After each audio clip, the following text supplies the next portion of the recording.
Makanya saya berkomitmen untuk menekan, untuk memberantas peredaran gelap narkoba.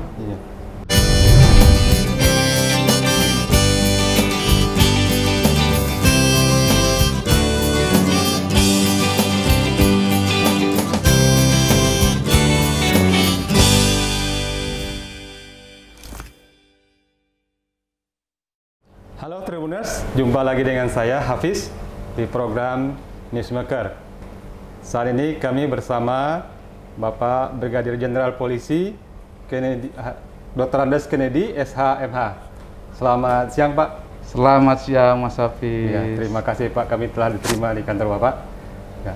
Pak, ini kita mau bincang-bincang santai aja seputar terutama ya tugas Bapak sebagai Kepala Badan Narkotika Provinsi Riau, BNNP Provinsi Riau. Bapak bertugas sejak Juli, Pak ya? Juli. Nah, gimana Pak kesannya selama bertugas di Riau baru beberapa bulan ini, Pak? Silakan. Terima kasih Mas Hafiz. Kita baru pertama kali jumpa dalam acara bincang Newsmaker ya. Selamat juga untuk para pemirsa dimanapun berada. Perkenalkan dulu tentunya ya. Saya Kennedy, Brigadir Jenderal Polisi, selaku Kepala BNNP Riau. Jadi saya di Riau ini, tugas di Riau ini merupakan pulang kampung, Mas. Pulang kampung. Ya, karena saya dalam dinas perjalanan saya 32 berkarir di kepolisian, separohnya di Riau. Di Riau ya. Jadi saya udah 3 kali ke Riau ini. Dari tahun 88 sampai 96, masuk lagi 2007 sampai 2013 akhir.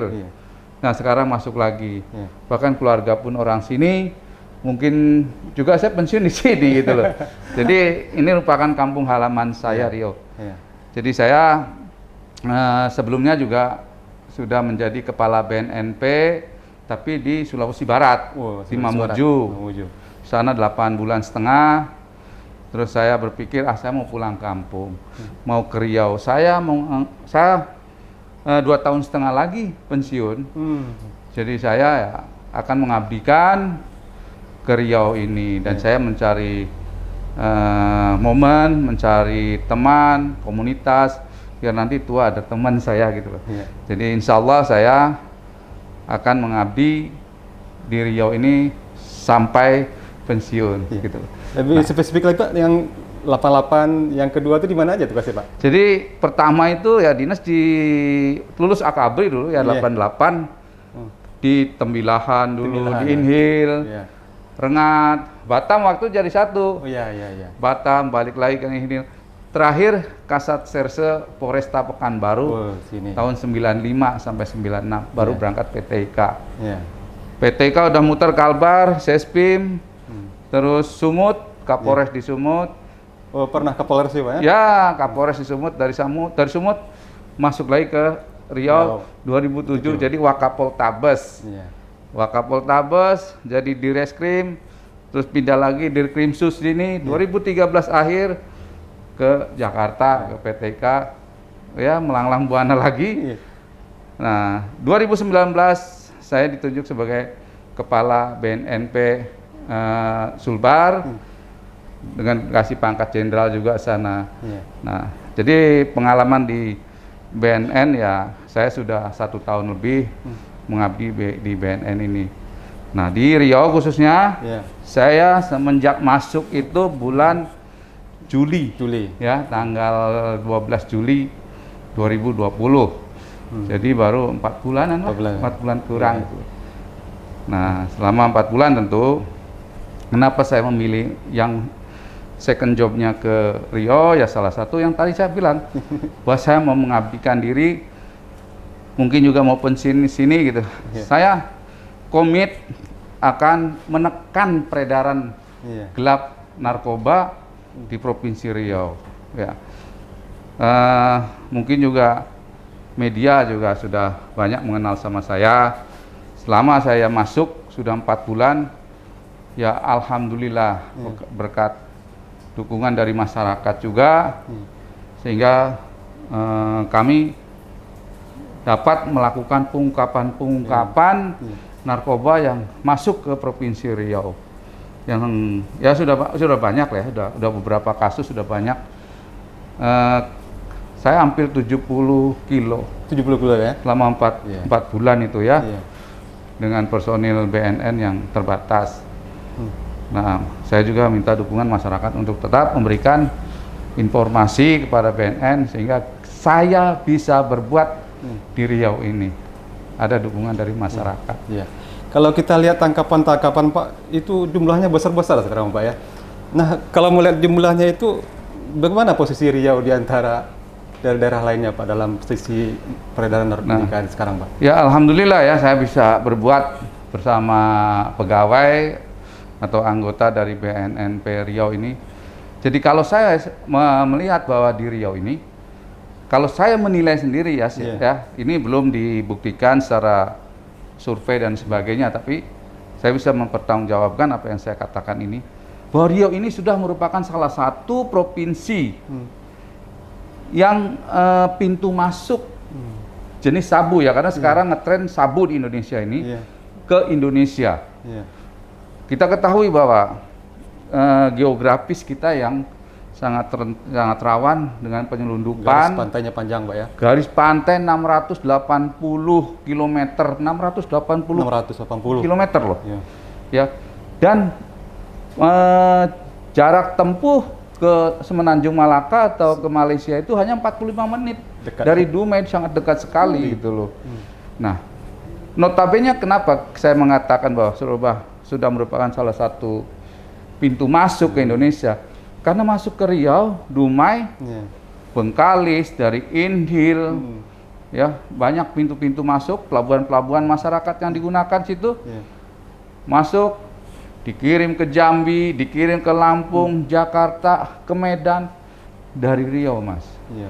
Nah, ya kita harus ekstra tentunya ini, karena sudah bagaimana Riau ini sudah banyak sekali gitu loh. Saya belum melakukan penangkapan. Ada yang 25 kilo, 10 kilo. Yang terakhir minggu kemarin 19 kilo. Yang itu mahasiswa, anak muda Pak. Anak muda itu dengan bawa ekstasinya 10.000. Pakai motor aja, pakai motor saja, 2 ransel gitu kan. Nah sebetulnya banyak ya, banyak yang masuk ya belum terdeteksi juga, belum terdeteksi. Nah karena begitu gampangnya sabu masuk ke Indonesia, merupakan salah satu. Nah, sabu ini bukan produksi dari Indonesia, itu banyak dari Tiongkok atau Asia Timur sekarang ini ya. Ada istilahnya Golden Crescent, Pakistan, Afghanistan sama Irak, sama Iran, itu ada daerah blank. Disitulah pembuat sabu yang terbesar di dunia ini. Juga di daerah Tiongkok, Cina itu. Dari sana Mas, bisa jalan darat sampai ke Semenanjung Malaka. Dari Semenanjung Malaka, Malaysia, masuk ke Indonesia, menyebar ke Indonesia. Satu lagi hal, bahwa di Indonesia ini merupakan pangsa pasar yang sangat empuk sekali, dengan harga yang fantastik harganya. Bandingkan di Thailand itu, di Thailand harganya 680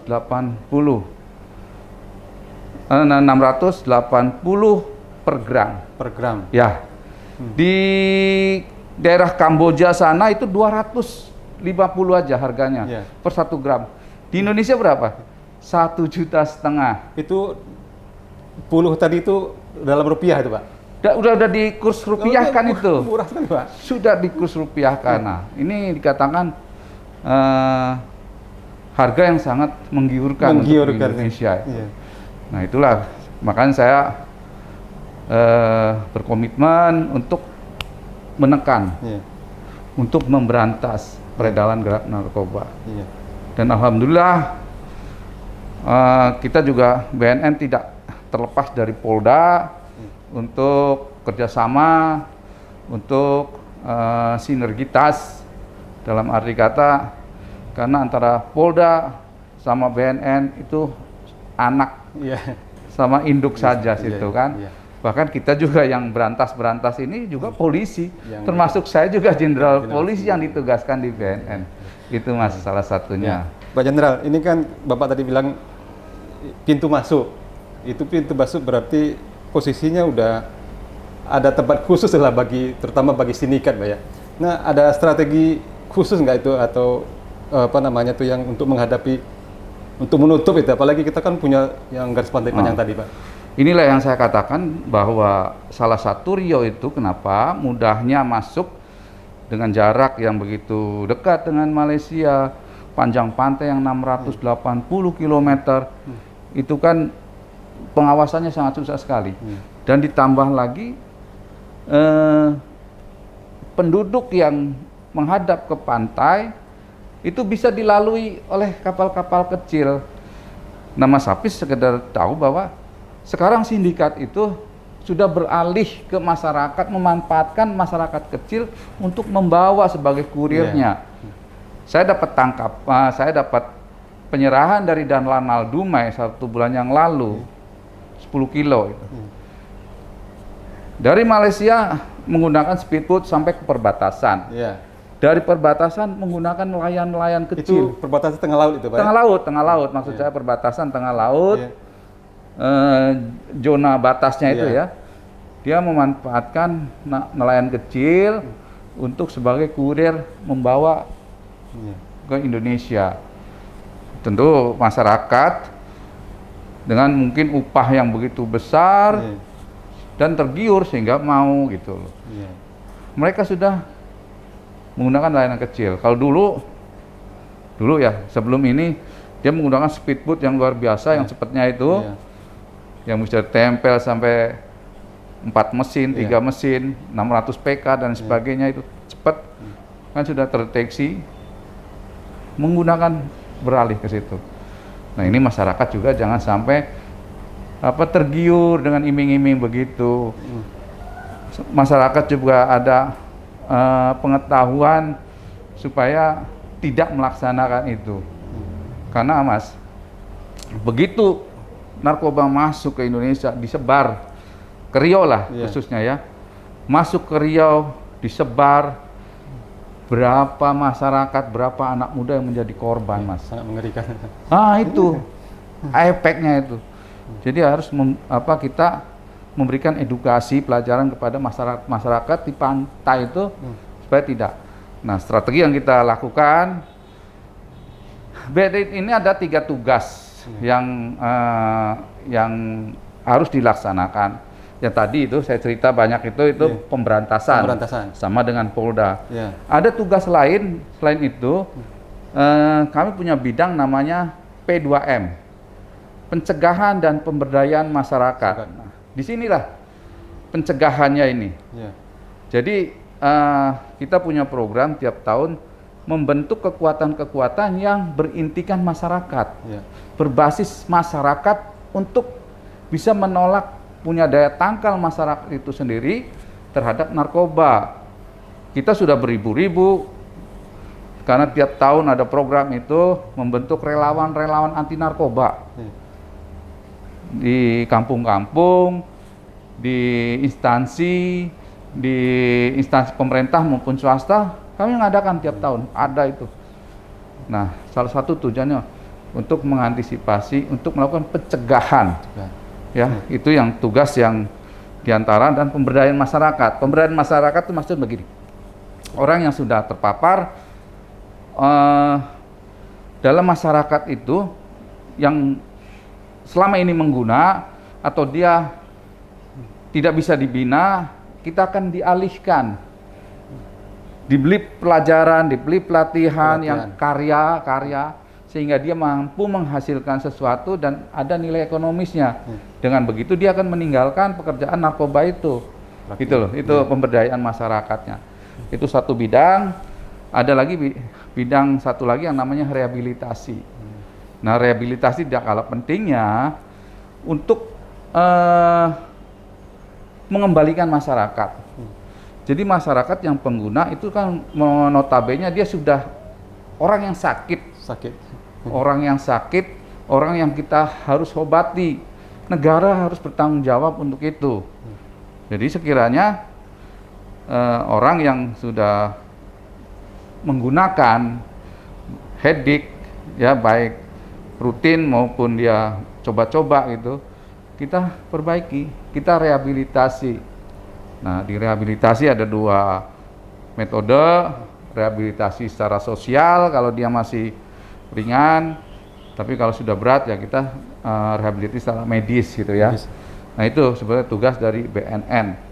Nah, rehabilitasi juga sangat penting, kita juga sudah banyak melakukan rehabilitasi baik di BNN itu sendiri maupun ada lembaga-lembaga masyarakat, kelompok-kelompok masyarakat yang mendirikan rehabilitasi mandiri gitu ya. Nah, untuk di BNN sendiri ada 5. Yang pertama di BNN provinsi, kita juga di kewilayahan ada 4. Ada namanya BNK, Badan Narkotik Nasional Kabupaten atau Kota. Di Pekanbaru, Dumai, Kuansing, sama Pelawan. Ini ya idealnya sih, Mas. Semua kabupaten. Semua kabupaten. Namun kemarin Bapak udah ke Temilan, Pak ya? Temilahan juga pengen, bupatinya sangat intens sekali untuk meminta mendirikan atau ada BNNK sana. Karena jangkauan juga terlalu jauh dan di sana kabarnya juga marak dengan peredaran gelap narkoba. Nah, itu kira-kira. Jadi dari paparan Bapak tadi saya bisa ini bahwa untuk memberantas narkoba itu harus bersama-sama ya, Pak. Betul. Harus semua dari aparat dan juga masyarakat dan juga tokoh masyarakat dan pemerintah setempat. Itu yang harus dilakukan, Pak ya. Nah, masalahnya begini, Mas. Presiden 2016 Presiden Jokowi sudah menyatakan bahwa Indonesia ini sudah merupakan negara yang darurat narkoba. Artinya apa? Narkoba tidak bisa dipandang sebelah mata. Narkoba tidak main-main. Bahwa narkoba itu bisa menghancurkan negara, Mas. Nah, ingat, ada 3 extraordinary crime itu, 3 kejahatan yang sangat luar biasa yang bisa menghancurkan negara. Kejahatan ini. Yang pertama adalah radikalisme, teroris.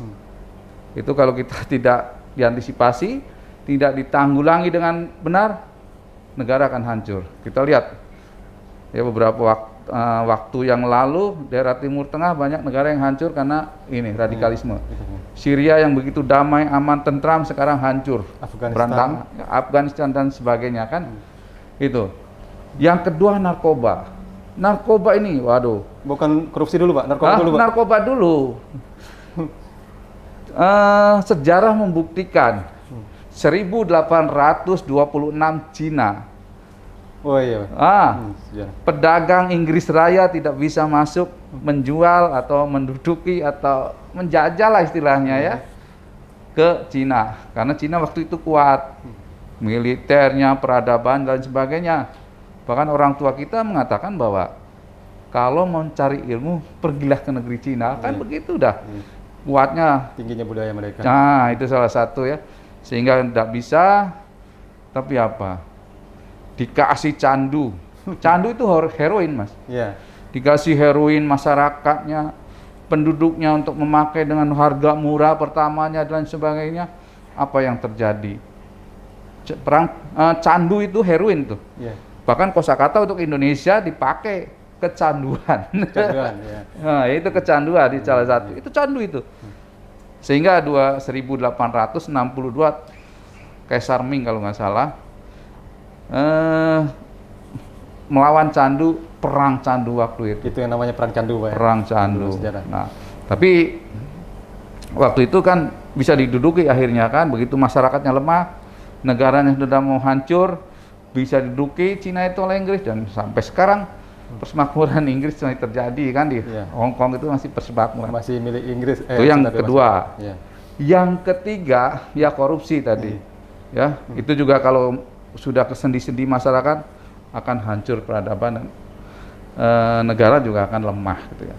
Tapi semua itu yang masuk dalam kategori keseluruhan narkoba itu. ISIS sebulan yang lalu saya pernah membaca masuk ke Italia 14 ton sabu dari ISIS dan untuk biaya perang. Artinya dari hasil narkoba bisa untuk menghancurkan negara, bisa untuk biaya perang itu. Digunakan untuk terorisme ya. Nah, untuk terorisme gitu kan. Saling keterkaitan. Tepat sekali bahwa pemerintah mendirikan lembaga atau badan yang menangani 3 hal itu. BNPT untuk teroris, radikalisme, BNN untuk narkoba, KPK. Nah, kalau enggak ya hancur kita. Ya. Itu kira-kira. Luar biasa nampaknya Pak ya. Ya. Kejahatan sangat luar biasa. Ya. Bapak kan ini sudah bertugas di 2 tempat untuk ngurusi narkotika ya, pemberantasan Pak. Nah, dari 2 daerah nih apa yang Bapak lihat perbedaan atau ciri khas masing-masing dalam pemberantasan? Saya di Sulbar itu cukup sedang ya, katakan lama juga tidak. 8,5 bulan, 4 bulan berjalan, kena pandemik.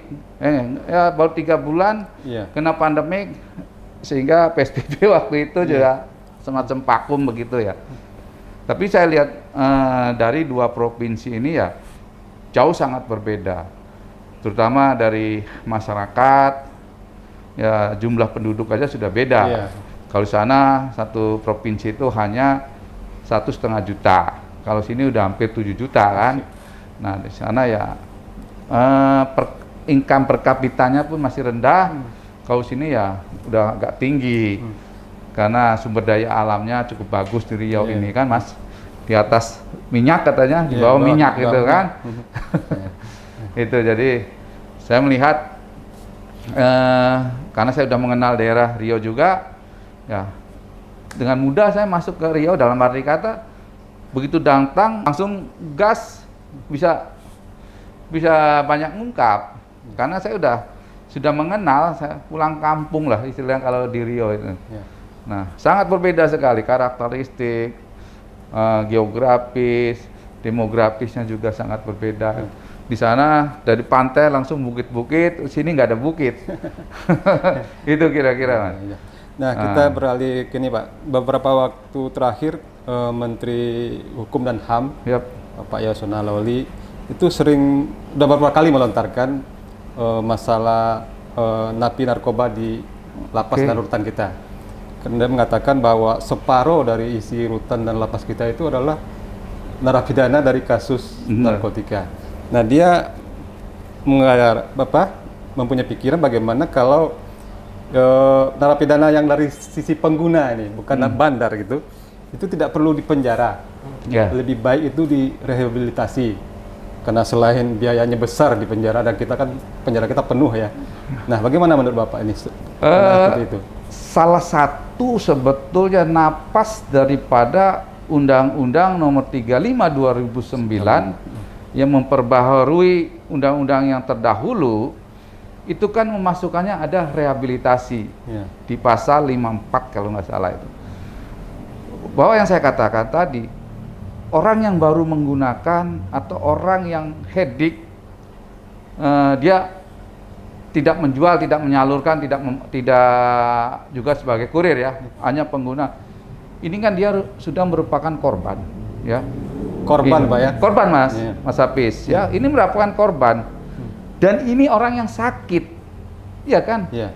Orang yang sakit, yang harus diperbaiki, yang harus direhabilitasi, ya kan? Harus dipulihkan. Itu dari Undang-Undang 35 2009 ada memasukkan rehabilitasi. Jadi pemerintah untuk meringankan pemerintah yang sakit ini untuk direhabilitasi. Yang apa dikatakan Mas Hafiz tadi, bahwa orang yang menggunakan, ada yang bilang juga, saya bukan kriminal, saya karena pengguna, saya bukan kriminal, saya hanya menggunakan saja gitu. Ini harus diobati. Nah, ini jangan sampai LP itu isinya orang yang menggunakan dicampur dengan kurir dicampur dengan bandar, kriminal gitu loh. Jadi ada juga anekdot bahwa yang tadinya pengguna masuk situ jadi pengedar katanya. Pengedar jadi kurir jadi bos dan meningkat katanya karena belajar situ, itu anekdot. Belum secara dibuktikan secara ilmiah. Nah itu. Jadi baru-baru ini juga ada surat edaran dari Kepala BNN RI ya untuk melakukan pemeriksaan sikat semacam sumir. Kalau dia dinyatakan sebagai pengguna atau dia hanya pemakai, pemeriksaannya secara sumir bisa langsung diberkas dengan putusan rehabilitasi. Rehabilitasi, Mas. Nah, putusan. Nah, ini masih ini juga baru ya. Belum, mungkin criminal justice system juga belum sinkron. Karena itu juga ada efeknya menurut saya. Begitu nanti putusan rehabilitasi, siapa yang merehabilitasi nih, Mas? Oke, BNN. Ya. Tentu dari BNN kita akan merencanakan BNN apakah mampu untuk melakukan rehabilitasi segitu banyak, ya kan? Apalagi rehabilitasi medis. Medis itu rawat inap, Mas, ya. Yang sudah hedik, yang sudah ketagihan. Nah, dibawa ke Lido. Bagaimana lagi nanti untuk transportasinya? Memang untuk di Riau ini dijadikan satu dengan di Batam, karena di Batam sudah ada. Nah, tentu ke depan kami akan bukan berkoordinasi, akan meminta kepada Gubernur Riau untuk membangun kira-kira tempat rehabilitasi, karena sangat banyak sekali. Yang saya khawatirkan begitu rehabilitasi bukan orang yang mampu, orang yang susah untuk beli obat, untuk apa, biayanya nggak ada lagi gitu, Mas. Nah, jadi kalau sebagiannya di Provinsi Riau ada tempat rehabilitasi, hakim juga mungkin rehabilitasi masuk ke BNN, ya kan? Ada panti, saya katakan di sini udah tercatat yang di Provinsi Riau rehabilitasi sosial ada 17 lembaga atau masyarakat yang mendirikan itu sendiri, 17 jumlahnya. Nah, mereka kalau ada yang orang mau rehabilitasi mandiri itu, Pak? Mandiri, bayar sendiri. Ya kalau punya duit. Kalau duitnya habis untuk narkoba juga, dari mana dia, kan gitu. Nah, kadang-kala pengguna narkoba juga dia sudah menggunakan, lelah, capek, saya mau berhenti. Tapi bagaimana caranya ini? Ya, datang ke BNN, kita lakukan asesmen, ya, kita lakukan konseling supaya dia kembali. Ingat, Mas Hafiz, ya, orang yang menggunakan narkoba tidak bisa sembuh. Lain kita sakit mata, kecolok, diobati sembuh kan? Tidak bisa sembuh, Pak, ya? Tidak bisa sembuh.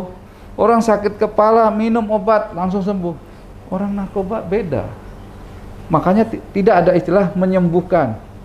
Merehabilitasi. Yang ada pemulihan, rehabilitasi. Dipulihkan, ya.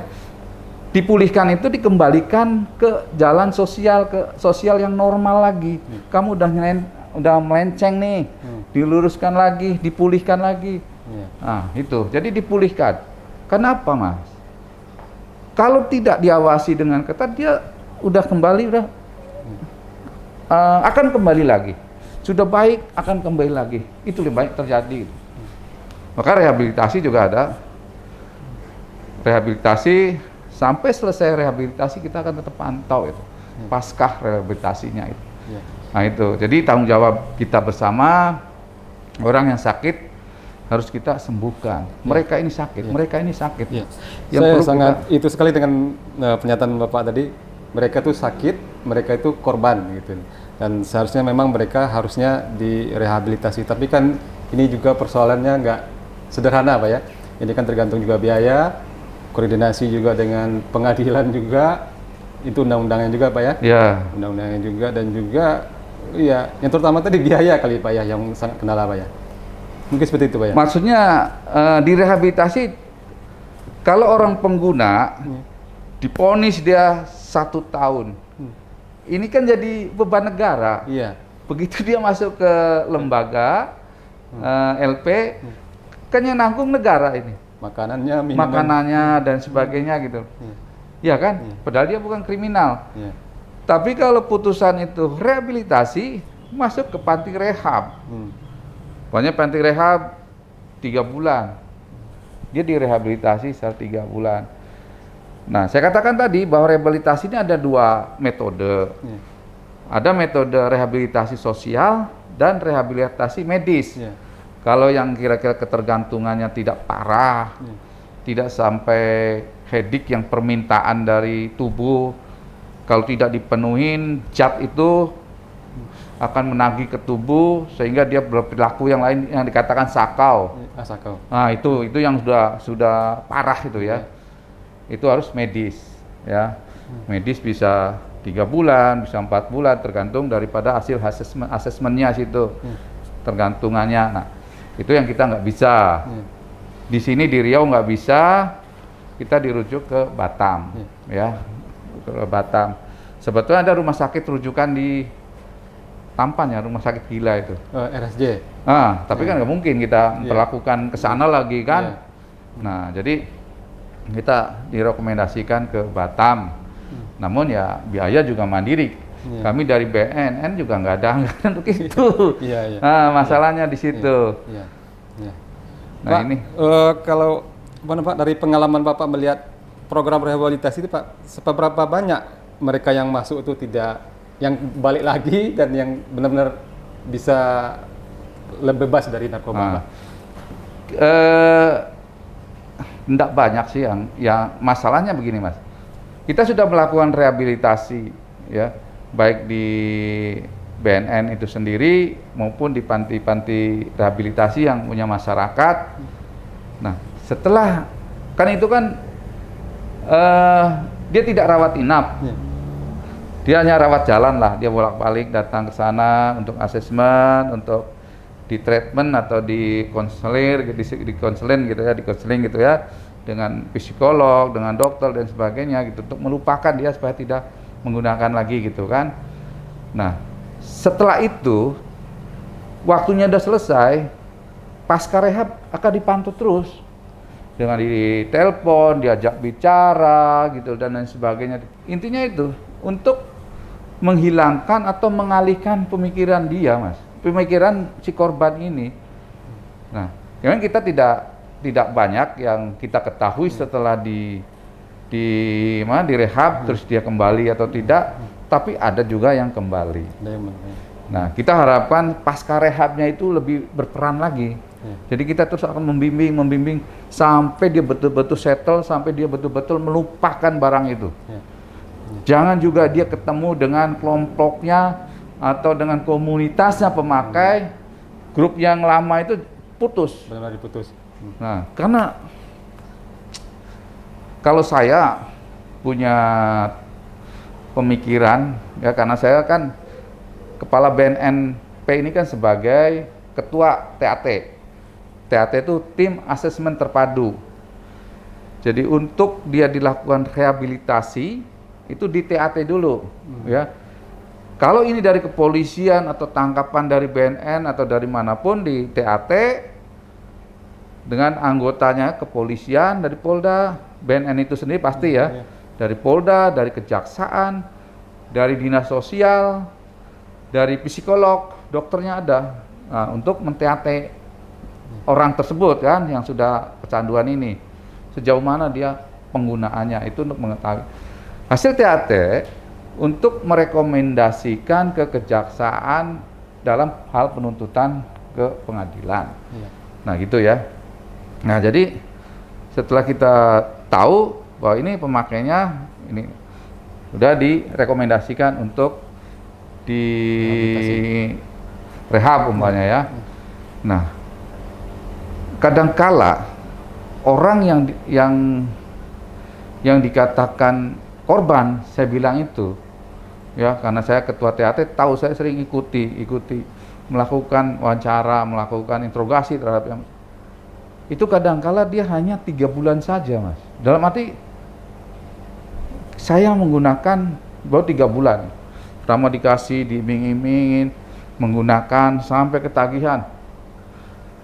Karena dia nggak punya duit lagi, sudah 3 bulan nggak punya duit, memakai ketagihan, kepengen terus, dia mengurangi. Apa dia menjual? Menjual. Itu mendapatkan. Jadi bahayanya narkoba ini akan menularkan. Mas Hafiz berkawan sama saya pemakai pokoknya. Cobalah ini, diming-imingi, wah begana begini begitu dan sebagainya itu. Mulai tertarik, mulai kepengen. Nah, saya sudah menggunakan 3 bulan, 4 bulan, duitnya kan nggak ada nih, pas-pasan nih. Bukan orang-orang kaya. Saya jual sampean, volumenya dikurangin. Kenapa dikurangin? Ini minimal untuk pakai sendiri, Pak. Coba sampai segitunya, dia akan mencari anu baru, pelanggan baru, korban baru, gitu loh. Akan lingkarannya jadi itu. Ini makanya hati-hati nih, hati-hati narkoba harus penanganan serius. Harus kita bersama. Orang-orang tidak mau tahu gitu. Orang yang pengguna narkoba itu sudah dia mau nyari lagi korban. Dengan dia bisa menjual, keuntungan minimal bisa pakai. Ngerti maksud saya, Mas ya? Begitu 3 bulan lagi dengan keuntungan bisa pakai, lebih banyak jaringannya dia, baru dia mendapatkan uang, dia jual, dapatkan uang keuntungan secara materi jadinya kan, bukan pemakaian lagi karena udah banyak. Terus akan berlanjut. Nah, ini bahayanya narkoba. Untuk itu ya masyarakat, orang tua harus peka terhadap lingkungan sekitarnya. Ada anak kita, adik kita, saudara kita, tetangga kita. Kalau tingkah lakunya sudah berbeda, sudah aneh-aneh, perlu dipertanyakan, perlu diselidiki. Karena orang yang menggunakan narkoba dengan orang yang normal begini akan beda tingkah lakunya.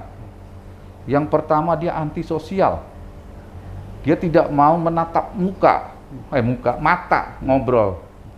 Ciri-ciri itu. Kalau saya menatap apa ya? Menatap mata itu nggak berani karena dia ngedrop, merasa rendah, merasa tidak berguna dalam hatinya, mesti akan tunduk. Antisosial, dia akan menyendiri, tidak mau bergabung, tidak mau ngobrol, tidak mau dan sebagainya. Kalau dia seorang pelajar, tentu dia akan drop. Studinya nilai-nilainya dan sebagainya pasti itu anjlok. Saya bisa taruhan kalau gitu. Kalau dia lebih bagus, lebih ini karena narkoba, telinga saya taruhannya pasti akan ngedrop. Karena apa? Begitu dia menggunakan narkoba, berapa saraf yang terserang? Itu berapa saraf? Orang menggunakan narkoba yang saya katakan tadi antisosial. Dia merasa tidak berguna, dia merasa rendah dan sebagainya. Makanya narkoba itu dilihat dari segi manapun tidak ada baiknya. Sosial yang saya katakan tadi, agama, apalagi melarang. Ekonomi pasti hancur, ya kan? Studi, umpamanya sekolah, pendidikan pasti itu hancur juga. Kesehatan, berapa komponen yang kita ini gara-gara narkoba bisa hancur. Narkoba orang enak dan lain sebagainya mengatakan, ada bilang juga menggunakan itu bisa semangat, bisa kerja 1 kali 24 jam, bisa. Tapi setelah menggunakan, udah selesai menggunakan, dia akan tidur 2 kali 24 jam. 2 hari. 2 hari. Efektif tidak? Kan tidak. Tuhan saja memberikan kita tubuh dengan hari 24 jam untuk istirahat 8 jam. Benar kan, Mas? Arti itu memulihkan kembali. Bagaimana kita pakai terus tidak ada istirahat, hancurlah kita itu. Kan gitu. Kalau orang sadar. Semoga ini juga para pecandu, para pemakai cepat sadar itu. Sebelum Anda terlambat. Ya, itu yang sangat Bapak Jenderal Brigjen Pol Kennedy, Kepala BNNP Provinsi Riau, memaparkan begitu bahayanya narkoba sehingga para pemirsa Tribuners hendaknya mencamkan ini, menjauhkan diri dari narkoba. Pak, ini terakhir nih Pak. Tadi Bapak di awal bilang tadi saya sudah merencanakan pensiun di Riau kata Bapak. Masih ingat aja. Oke. Nah, kok sampai terbetik di kepala Bapak untuk pensiun di Riau nih Pak? Masalahnya saya sudah di Riau, saya katakan awal itu dari perjalanan dinas saya 32 tahun di kepolisian ini, separohnya ada di Riau, dinasnya itu. Sudah pasti ya saya katakan bahwa Riau ini merupakan kampung halaman saya gitu. Keluarga saya, istri saya juga orang Riau, orang Tebilahan. Jadi ya di sini banyak saudara istri, juga banyak teman, banyak komunitas saya di sini. Dulu mau ingat waktu ada Harley Davidson motor besar, saya banyak teman-temannya di situ. Ya, sehingga cocok lah untuk saya. Sehingga untuk masa tua saya juga cocok. Udah ada rancangan mau seperti apa Pak nanti? Apakah mau berkebun atau apa gitu Pak? Belum lah itu. Belum ya. Ya, pokoknya enjoy aja lah untuk. Tapi rumah di sini gitu Pak? Rumah di sini Pak? Insya Allah rumah di sini. Ya. Saya pesan kepada Tribuners, pemirsa dimanapun, ingat masalah narkoba, jangan main-main, jangan sekali-kali mencoba, jangan sekali-kali mencoba, saya katakan. Dan yang sekarang sudah mencoba memakai, segera hentikan sebelum terlambat. Ada 2 kata yang saya bilang. Yang pertama, mati. Yang kedua, masuk penjara kalau Anda terlambat. Mati karena obat itu sendiri, narkoba itu sendiri, mati karena ditembak petugas, ketahuan, masuk penjara. 2 kata saja untuk para pengguna narkoba. Dan saya, BNNP, Polda, seluruh jajaran, kami juga seluruh jajaran akan terus memberantas narkoba di Riau ini. Mohon dukungannya nih dari seluruh masyarakat juga. Dukung saya untuk bisa memerangi narkoba bersama-sama Polda. Terima kasih Pak Jenderal.